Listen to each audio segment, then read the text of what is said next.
sa isang mundo na hinahati-hati ng maliliit na kaharian, kung saan ang kapangyarihan ay sinusukat sa dami ng sundalo. May isang imperyo na hindi lang lumaki, kundi sumako sa halos kalahati ng mundo. Isang imperyong may disiplina, may sistema, at may leader na hindi lang mananakop, kundi tagapagbuklod ng iba't ibang kultura. Ito ang imperyong minsang naghari mula India hanggang Egypt, mula disyerto ng Persia hanggang kabundukan ng Anatolia.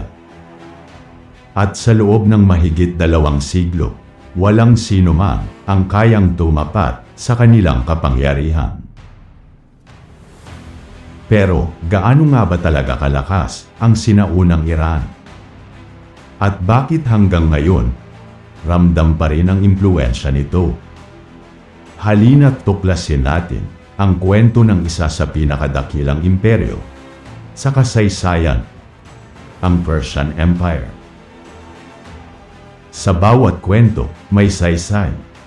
Mula sa mga aral ng nakaraan, sa mga kaganapan ng kasalukuyan, hanggang sa mga pangarap para sa hinaharap, lahat ng ito ay may kahulugan. Sama-sama nating tuklasin ang mga lihim ng kasaysayan, unawain ang mundo ngayon, at silipin ang hinaharap na maaaring magbago sa ating buhay. Halina't sumama sa isang paglalakbay ng pagkatuto at pagtuklas dito sa Saysay.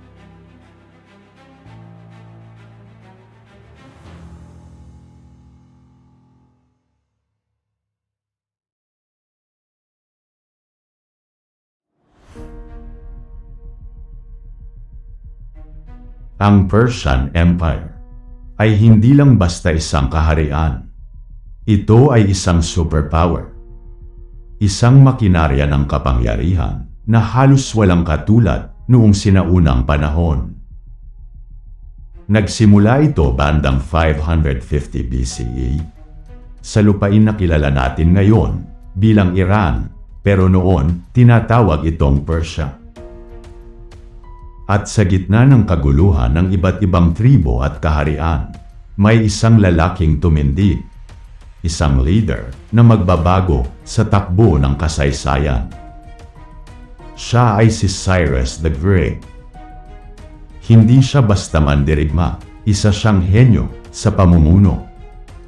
Sa halip na sirain ang kanyang mga nasasakupan, pinili niyang igalang ang kanilang kultura. Sa halip na maghasik ng takot, nagtatag siya ng tiwala. At dito nagsimula ang pinakaunang malaking imperyo, ang Achaemenid Empire. Kung ikaw ay maglalakbay mula sa India, tatawid ng bundok, at maglalakbay sa disyerto, mararating mo ang Egypt. At lahat ng lupaing iyon ay iisang imperyo lang. Ganito kalawak ang sakop ng Persia. Mula sa India, sa silangan, hanggang Egypt, sa kanluran. Kasama pa ang Mesopotamia, Anatolia, at mga bahagi ng Central Asia. Hindi lang ito malawak, ito ay strategic. Kontrolado nila ang mga ruta ng kalakalan, mga ilog, at mga sentro ng sibilisasyon.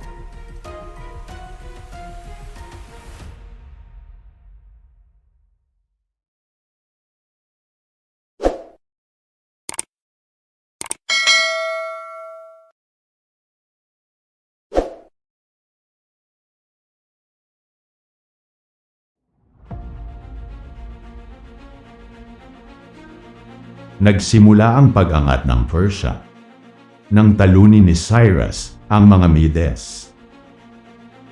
At mula roon, parang apoy na pumalat ang kanilang kapangyarihan. Ngunit ang tunay na rorok nito ay dumating sa panahon ni Darius I. Isang hari na hindi lang mandirigma, kundi isang master planner.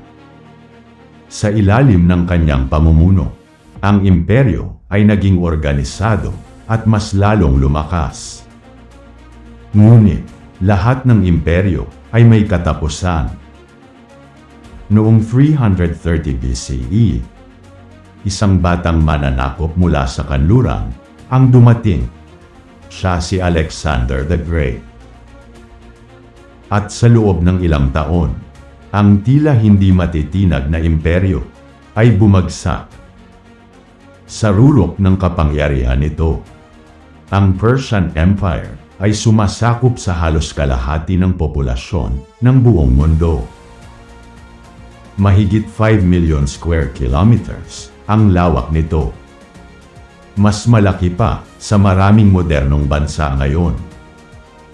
At sa lawak na ito, hindi lang lakas ang kailangan, kundi sistema. Ito ang tunay na sekreto ng Persia. Hindi lang sila malakas, maayos sila. Hinati nila ang imperyo sa mga lalawigan na tinatawag na satrapy.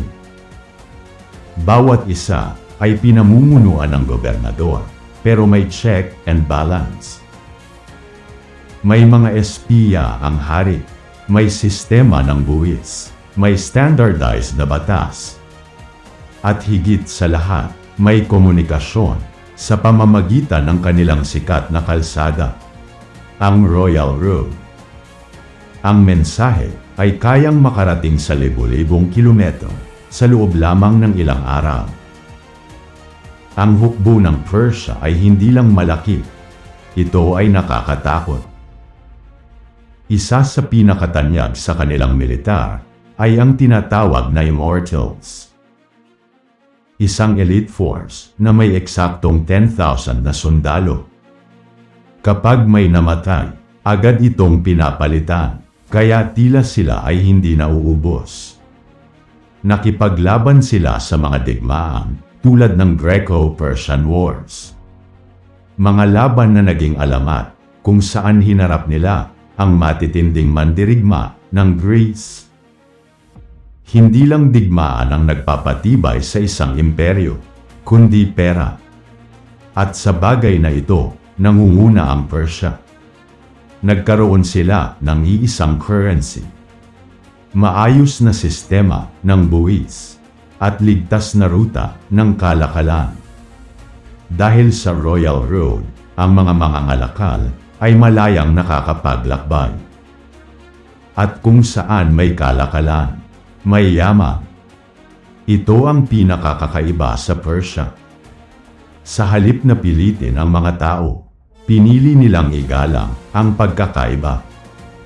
Iba't ibang kultura, iba't ibang wika, at iba't ibang paniniwala, lahat ay pinayagang umiral. Ang pangunahing relihiyon nila ay Zoroastrianism.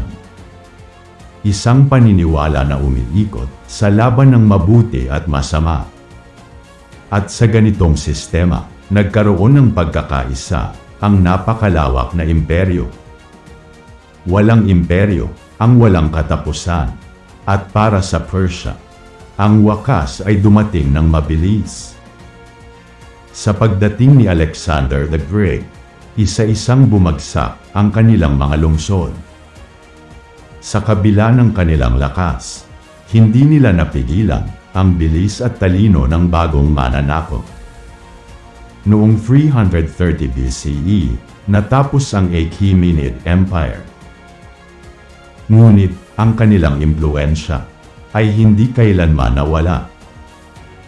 Ang Persian Empire ay hindi lang kwento ng pananakop.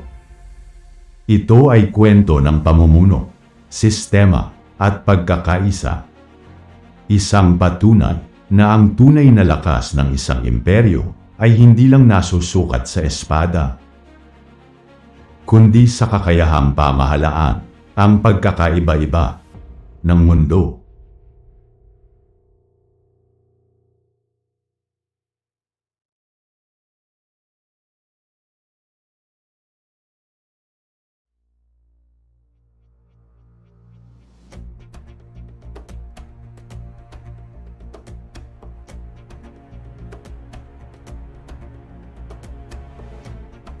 Nagustuhan niyo ba ang kwento natin ngayon? Maaring pindutin ang subscribe button sa ilalim. Please also like, share at pindutin ang bell icon para sa susunod na kwento natin. Magandang araw sa inyong lahat at ito ang Saysay.